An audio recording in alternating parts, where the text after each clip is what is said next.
आज प्रधानमंत्री मोदी ने लाल किले के प्राचीर से न्यू इंडिया और न्यू इंडिया का पूरा खाका देश के सामने रखा और यह भी बताया कि न्यू इंडिया में और पुरानी सरकारों में क्या फर्क है। जी हां, आज प्रधानमंत्री ने लाल किले के प्राचीर से 75 वर्ष आजादी के और उसके बाद अपने संबोधन में यह साफ कहा कि विदेशों में जो लोग देश पर नजरें तरेरते हैं, कीचड़ उछालने की हिमाकत करते हैं, देश को आज गुलामी की उन जंजीरों से अपने आप को मुक्त करना होगा।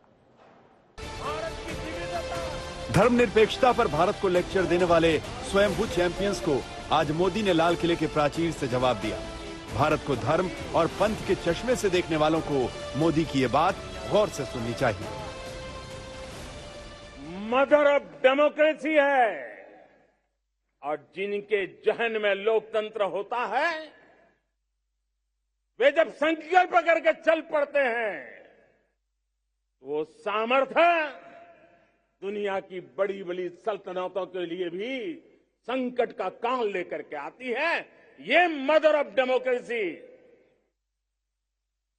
ये लोकतंत्र की जननी हमारे भारत ने सिद्ध कर दिया कि हमारे पास ये एक अनमोल सामर्थ्य है। मोदी का प्लान तैयार है नए नैरेटिव के साथ, जिसका मतलब है कि कोई खतरा नहीं, क्योंकि 130 करोड़ हिंदुस्तानी एक साथ हैं। एकता और एकजुटता, 130 करोड़ देशवासियों में एकता, न कोई अपना न कोई पराया। एकता की ताकत एक भारत श्रेष्ठ भारत के सपनों के लिए इतने बड़े देश को उसकी विविधता को हमें सेलिब्रेट करना है। इतने पंथ परंपराएं ये हमारे आन बान शान है। कोई नीचा नहीं, कोई ऊंचा नहीं है, सब बराबर है। कोई मेरा नहीं, कोई पराया नहीं, सब अपने हैं। ये भाव एकता के लिए बहुत जरूरी है। लेकिन भारत कभी छोटा नहीं सोचता है, बड़े फलक पर प्रयोग करता है और नए नए आइडियाज के लिए विचारों की खिड़की हमेशा खुली रखना, ये मंत्र है मोदी के मिशन का।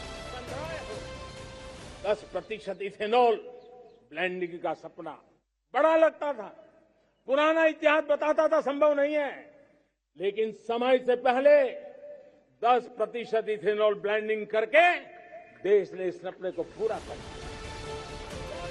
ये आने वाली पीढ़ी के लिए प्रधानमंत्री की फिक्र है, जिसमें न्यू इंडिया की सोच है। लेकिन इस पॉजिटिव सोच पर निगेटिविटी फैलाने वालों से मोदी ने देश को आगाह किया। जब देश जनता कर्फ्यू के लिए हिंदुस्तान का हर कोना निकल पड़ता है, तब उस चेतना की अनुभूति है। जब देश ताली थाली बजा करके कोरोना वॉरियर के साथ कंधे से कंधा मिला करके खड़ा हो जाता है, तब चेतना की अनुभूति होती है। जब दिया जला करके कोरोना वॉरियर की शुभकामना देने के लिए देश निकल पड़ता है, तब उस चेतना की अनुभूति होती है। मोदी दूर की सोचते हैं। उनकी दूरदर्शिता ये है कि जब देश के तमाम राजनेता आज की बात कर रहे हों, उस वक्त मोदी खुद को यहीं तक सीमित नहीं रखते। अब हम 5G के दौर की ओर कदम रख रहे हैं। बहुत दूर इंतजार नहीं करना होगा, हम कदम मिलाने वाले हैं। हम ऑप्टिकल फाइबर गांव-गांव में पहुंचा रहे हैं। डिजिटल इंडिया का सपना गांव से गुजरेगा, ये मुझे पूरी जानकारी है। देश के सामने भले ही चुनौतियों का अंबार हो, लेकिन देश के पास ऐसी शक्ति भी है जो असंभव को संभव कर सकती है। ये मंत्र मोदी ने बताया। आप संकल्प लेकर के मेरे साथ चल पड़िए साथियों, तिरंगे झंडे की शपथ लेकर के चल पड़िए। हम सब पूरी ताकत से लगे आए। बड़ा संकल्प, मेरा देश विकसित देश होगा, डेवलप कंट्री होगा, विकास का हर पैरामीटर। लाल किले से नरेंद्र मोदी ने एक भावुक अपील भी की। ये अपील देश की नारी शक्ति के लिए है। शायद लाल किले का विषय नहीं हो सकता है, लेकिन मेरे भीतर का दर्द मैं कहां कहूंगा। देशवासियों के सामने नहीं कहूंगा तो कहां कहूंगा।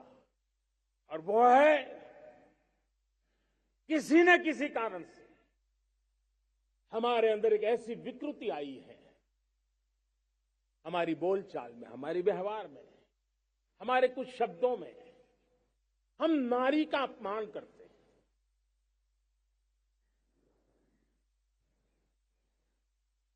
क्या हम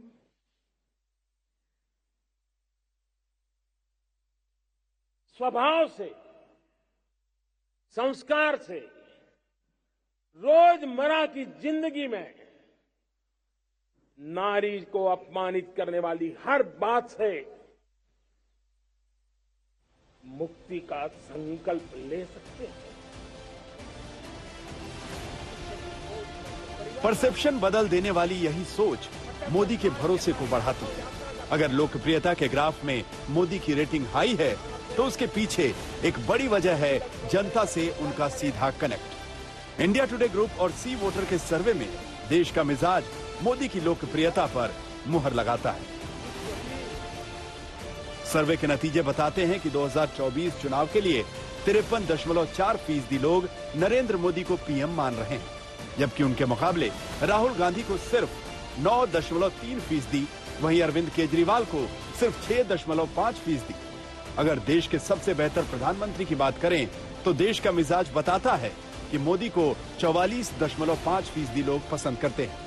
अटल बिहारी वाजपेयी को 17.2%, इंदिरा गांधी को 13%, मनमोहन सिंह को 8.3% और जवाहरलाल नेहरू को 5.4%। यानी इस मोर्चे पर भी दूर दूर तक कोई मोदी के सामने नहीं टिकता। कहते हैं सियासत के बाजार में मोदी बेस्ट ब्रांड है, ऐसा ब्रांड जो अकेले पूरे विपक्ष को घेर देता है, जो देश के दिलो दिमाग में उतरने का कोई मौका नहीं छोड़ता। आज तक ब्यूरो।